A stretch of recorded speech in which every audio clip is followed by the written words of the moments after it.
अगर कोई मरा हुआ इंसान तुम्हें आधी रात को नाम लेकर बुलाए तो क्या तुम पलटकर देखोगे?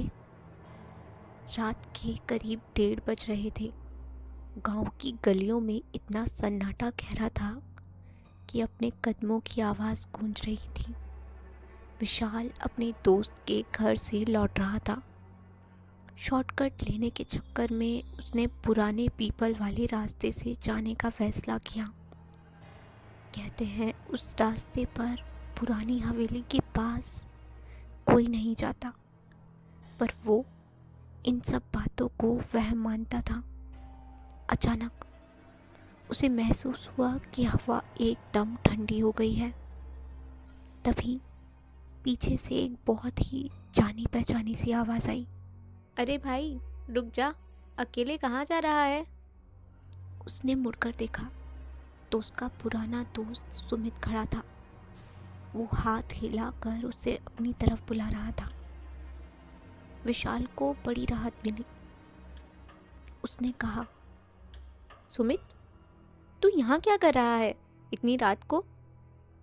वो कुछ नहीं बोला, बस मुस्कुराता रहा और हवेली की टूटी हुई दीवार की तरफ इशारा करने लगा। विशाल उसकी तरफ बढ़ने ही वाला था कि तभी जेब में उसका फ़ोन बजा। उसने फ़ोन निकाला तो स्क्रीन देखकर उसके होश उड़ गए। फ़ोन पर सुमित का कॉल था। उसने फ़ोन उठाया तो उधर से उसकी माँ के रोने की आवाज़ आ रही थी।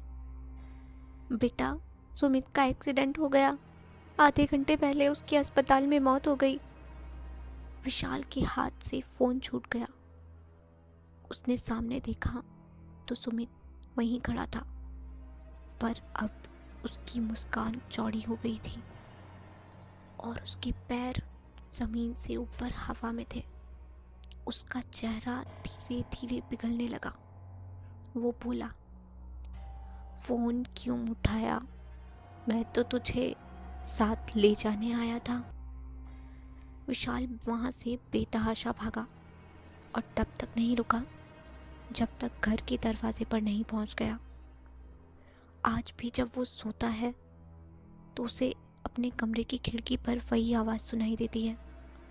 भाई, बाहर आ ना, साथ चलते हैं।